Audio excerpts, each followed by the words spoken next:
Assalamu alaikum. Peace and blessings to you all. Welcome back to another episode of In the Spotlight Presents. I am here today with our sister, Ariya Muhammad, owner of Ariya's Apparel and Accessories. We are in her shop at her home today. So we're going to be able to see pieces later on. We're going to talk business. We're going to talk about getting businesses started. So we got a full show today. So first of all, we're going to start by saying welcome, welcome, welcome, and thank you. Thank you. Thank you all for coming to my new space. Yay. Now, so with that said, we're going to just jump right on into it. How did you get started? When did you get started with your business? Sure. So I started Ariya's Apparel and Accessories in 2017. Okay. How I got started was, for me, transitioning into Islam and starting a new career in banking when I was, fairly young. Yeah. Both of those obviously are very conservative in their dress. Mm-hmm. So for me, it was kind of challenging at times to try to find clothes that was appropriate for both. Right. So fast forward, when I did start finding pieces, people started, basically complimenting me on my clothing. And while I knew that sometimes, I had a pretty decent career. Right. So price points can be a challenge for some people.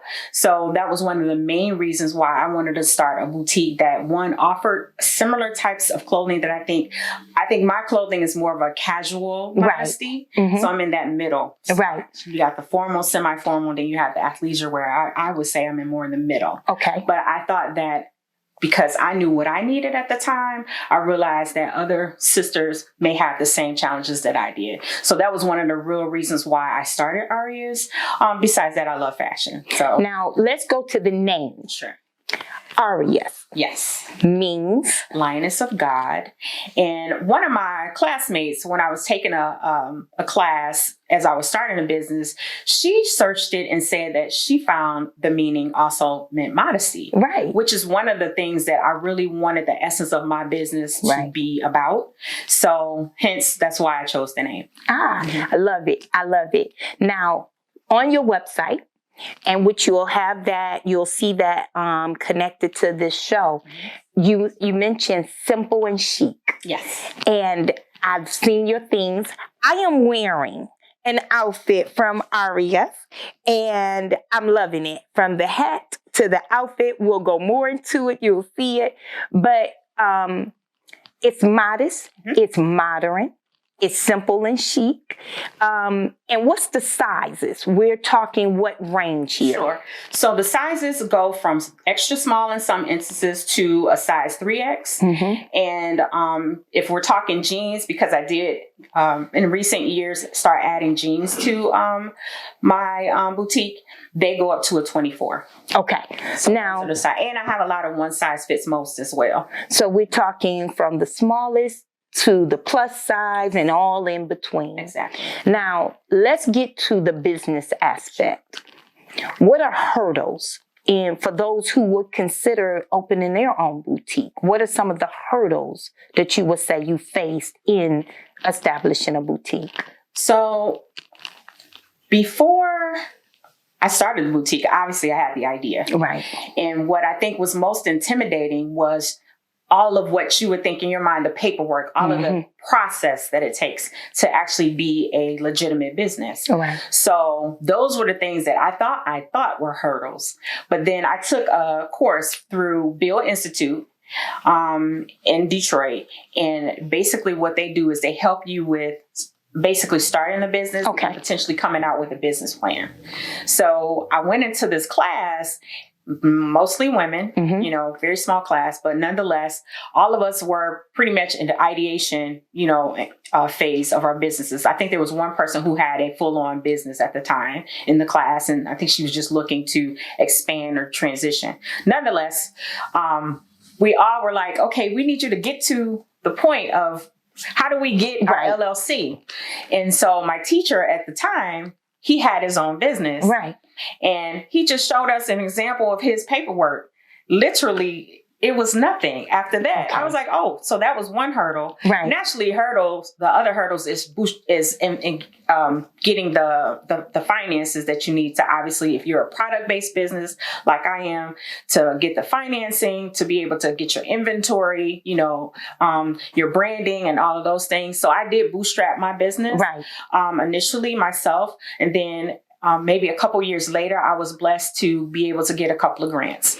But the key is in getting those grants, you really have to be a legitimate business, right? LLC, your EIN, your tax information, and all of those things. And then you don't have to be making a whole lot of money, right? Which a lot of people think sometimes to be able to apply for a grant.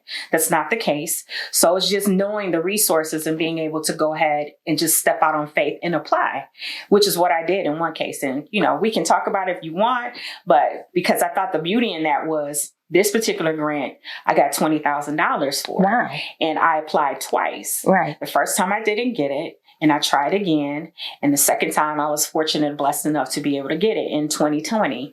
And when I tell you, I cried because I woke up 5 o'clock in the morning. Don't ask me why I was looking at my bank account at that early in the morning, but I was. And I was like, oh my God, I actually got the money, Excellent. And it was a blessing. And they didn't ask for a lot of information.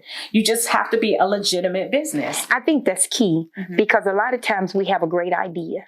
And we're so anxious to get it out and tell everybody. And I even know for me, there are times I'm thinking a thought and I can't wait to tell 2, 3, 4 people. And I'm learning to be quiet, learning to be still until you can manifest and get more things in place.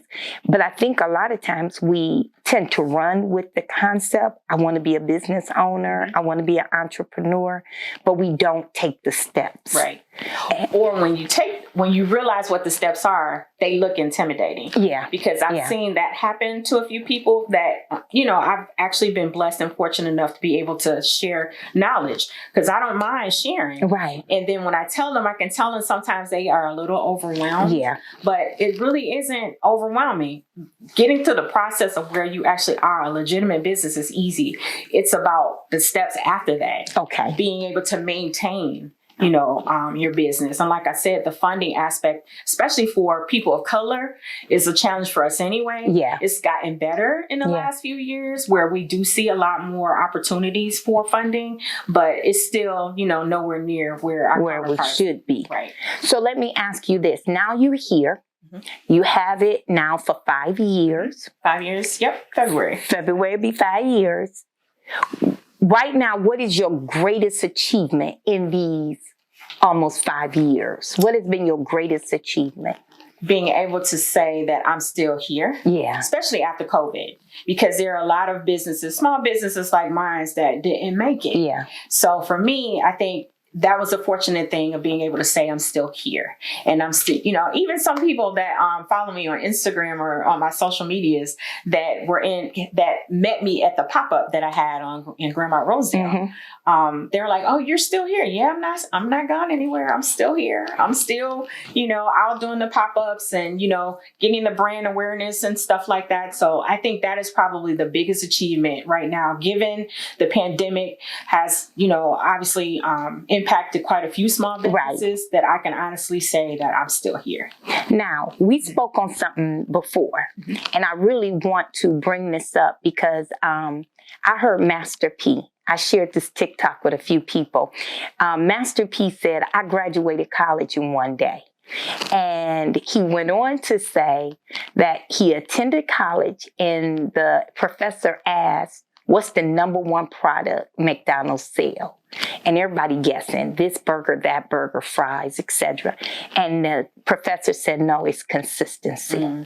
He said that moment graduated. That's all he needed to hear. Staying consistent. And you and I spoke about consistency. How important has consistency been to your business? So I can say very, very important in a couple different dynamics. One is, so we talked about being a small business or a boutique. with a plethora of Right. boutiques or, women who sell clothing out there. And how do you stand out? Yeah. Well, because we are in a, technology-based society, most people are standing out, being consistent in their marketing, Right. their social media, posting, showing their products or services and stuff. To me, I'm still working on that because, I don't know, maybe it's because I'm a Generation Xer, I don't know, but I don't necessarily like social media that much. In fact, I didn't even get on Facebook until I got the business in 2017. I did not have a Facebook page. Right. Because I was like, if I know you, I know you. where are you at?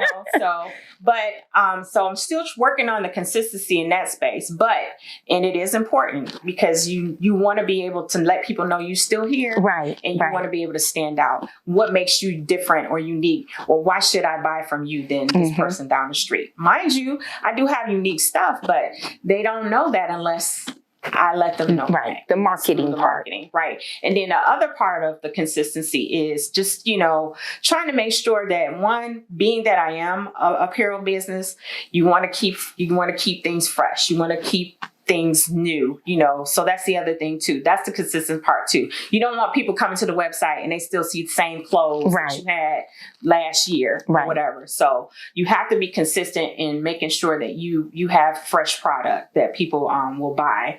So those are definitely key aspects of being consistent, or the importance of being consistent. And I'm trying to think, what else did we talk about in that space? But in that same regard, the product. Yes.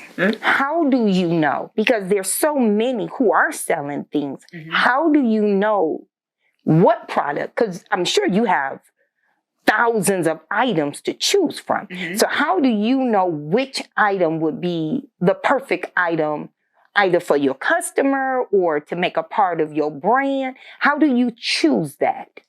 So for me, it is definitely more of just an eye in some cases, but I think I'm also trying to make sure that the target market that who I think my target market is, that they like it. Right. And one of the things I know I did early out the gate when I started the business was I did do a survey to see what are the top things that people look for that I thought would be my target market. And basically what they talked about more or less was a lot of people wanted something unique. Right. Price was like the fifth thing, which I was surprised. Because the whole thing was, for me, I wanted to make sure that the things that I had was of good quality. Quality was it was number two, and then price was, I think, like third or fourth. But nonetheless, it was the uniqueness, price, quality, and I thought modesty would be in there too, but nobody picked modesty. Right. But that's okay, because the thing is that based on the products that I sell, they are modest pieces. Right. There might be a tunic that I sell that somebody might wear as a dress. But hey, I can't stop them from doing that. I just give them the styling options to be able to say that mix there's and match options to choose from. Now, you work a job. Yes. Full-time. Yeah. Full-time job. You have a full-time business. You have a husband. You're involved with your family life. You're active in the mosque. How do you balance it all? It's hard. Yeah. It's hard. I strive to do the best I can with balancing. Sometimes, depending on the situation, some things get more attention than others, but it's a balancing act for sure. I can never say that I'm even keel across all boards at all. Like I said, depending on the need at the time, the business might take precedence or work might take precedence because I'm, as you know, I'm a project manager in IT. So depending on the projects that I'm working on, they have peaks and valleys and that call for my attention too. And then obviously home life, exactly. I do want to stay married. Yeah. Good thing. That's a good thing. We don't want to lose one over the other. Exactly. But it's definitely a balancing act for sure. And you will have times where one of those things will take more priority over the other. Now, we're still going to go into looking at some of the pieces, some of the bags. If you're a bag girl, she got some stuff. But what I do want to ask for the sister who's watching, for the person that's watching, and they're thinking business, they're thinking boutique, they're thinking, well, everybody doing it. Maybe I shouldn't right now. Maybe this ain't a good time right now. What advice do you give them who's looking to start their own? I can honestly say there's probably never going to be the best time. Okay. You just got to, hopefully you've done some due diligence and you just go ahead and step out there and just make it happen and try it. You won't know until you try. For me, I wanted to open up a business so long, and a clothing business. Right. Years ago. And it was fear because, again, I got intimidated about what I thought the process would be to be able to actually start it. And then once I finally found a resource that showed me it was really not that bad to go through it, then everything else was just like, okay, then, you just kind of boom, boom, boom, you make it happen. But the key too is also having a good, having resources that you'd be able to tap into. Because, there's definitely a lot of resources within our city that a lot of people may not be aware of that are free. Right. That will help you from ideation to actually, being in a physical brick and mortar. There are sources that will help you in that process. So that was a beauty too, I think, when I did finally decide to do it. And it's the irony in it is that I was working my full-time job. Right. And because the corporation I work for, the CEO is very, very much into the community and makes the employees aware of resources and things happening. It was a January or December, and I was reading a news article that was part of work, and they were talking about Bill Institute, which is the one I was telling you about, which is a nonprofit.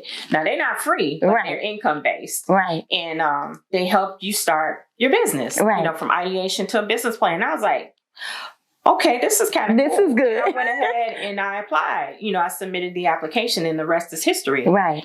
But it's you just gotta overcome whatever fears that you might have, and you won't know until you try. That's my whole thing. Something you said that I like, you talked about brick and mortar. And a lot of times we think, I got to get a building. But it doesn't necessarily mean to start your business. You have to start brick and mortar. Absolutely. So there's been, for you, you've done many options and mixed it up a little, right? So you've done the brick and mortar.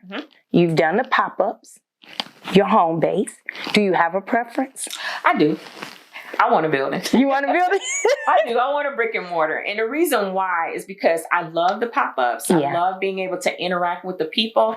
But the first question that they always ask me is, where's your business at? Right. And I'm like, I'm online, and if I can say that I'm just like your average consumer, I like to be able to touch, feel, and try on my things. Right. And I would say that most consumers are like me in a lot of cases until, the online will come secondary after you've built a rapport or the fits, right? And then you can go ahead and start ordering a lot of your things online. Right. And that's what I do. So I miss the interaction with the customers. I love the interaction with the people. When I had the pop-up, that was one of the things I think I really enjoyed. People coming into the physical space. Right. And sometimes they would have at it. They would be in there and, I'm styling them and all that. And we're talking about all kind of stuff. And next you know, it had been like 30 minutes. Y'all having a good time. But I really enjoyed just the interaction with the customers. I do. So that would lead to the last question.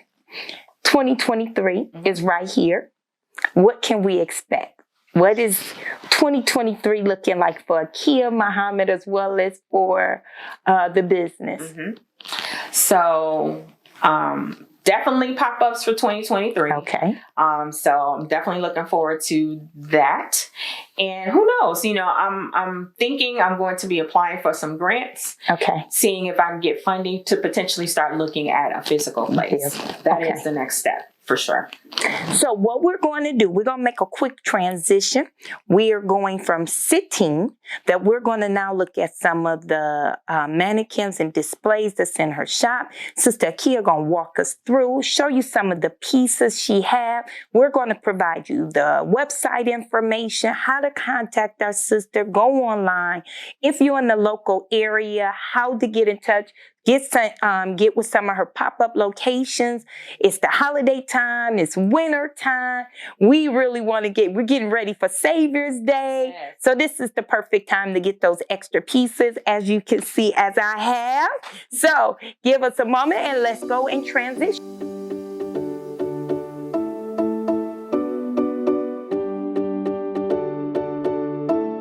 So sis, let's start with looking at some of the mannequins and looking at some of these beautiful pieces. Sure. All right, so the first piece we have next to you is the Gianna Maxi coat dress, camo coat dress. It comes in 3 colorways. So what we have right now is the navy, and we have it in wine as well as like the olive green. Yeah. The sizes is from small to an extra large.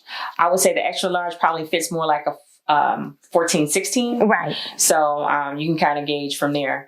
And then what's underneath it is our navy, I'll call them color me bad skinny jeans. And those we have from a small to, I believe, a 2X. Okay. So yeah. And then that's beautiful. Moving over, so we can actually do the purses then. So the purses we have, all my purses are vegan. No animals were harmed. All of them are vegan. And the one at the top, that is my 2-tone, I call Vivica purse. And it comes in 4 colorways. So blue and red, as well as black on black, and then like a camel color. Wow. Yep. I love that. And then on the second level, we have our satchel vegan leather. I call them the satchel vegan leather purses. I love the buckle. I want to get up now. The buckle in the front. Go ahead. Just because it's just really kind of a unique styling to it. Oh, wow. Yeah, it looks kind of like a buckle belt, which is kind of cool. But it comes with in another wallet as well as a card holder. And this one comes in 3 different colorways too. I have the wine, the camel, and actually 4. Wine, camel, brown, and black. Okay. And then we have the larger vegan purse as well. And this one comes in all of the same colors that the satchel does. The brown, camel, black, and the wine color. And then I have the hobo purse here. And that one comes, it's actually 2 purses in one. And that one comes in brown, red, and navy. And then lastly, this one in the middle, Eva is what she's called. Yeah, Eva. Eva, the bucket bag, also has another purse inside that can be taken out. And it comes in black, camel, and wine, and I believe that's it. That's okay. It.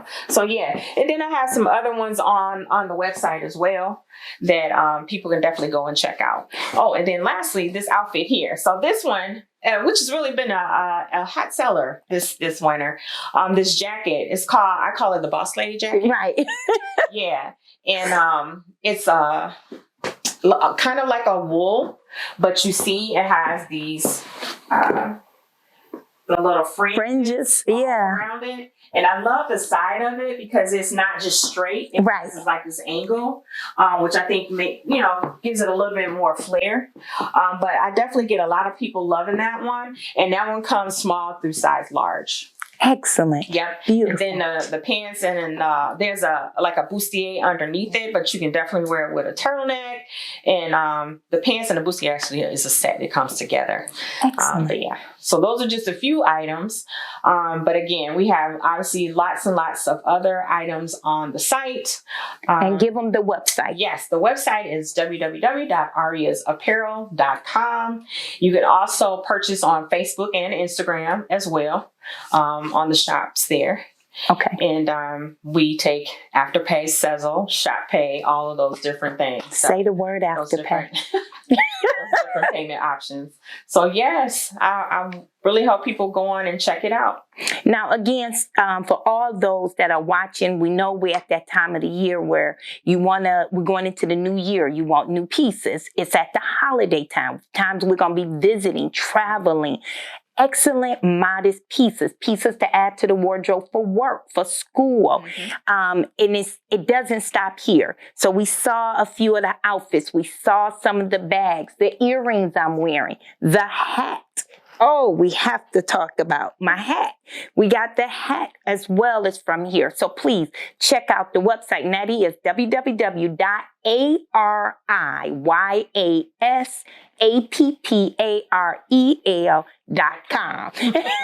So check out the website. I thank you. Thank you so much. I thank you so much. And Sister Akia, it's been an honor. And we're going to continue to make sure people know the website, the information. And I thank you again for allowing us to come into your boutique. Yes, ma'am. And again, we thank you for tuning in for another episode of In the Spotlight Present. We wish you a blessed, peaceful evening. And assalamu alaikum.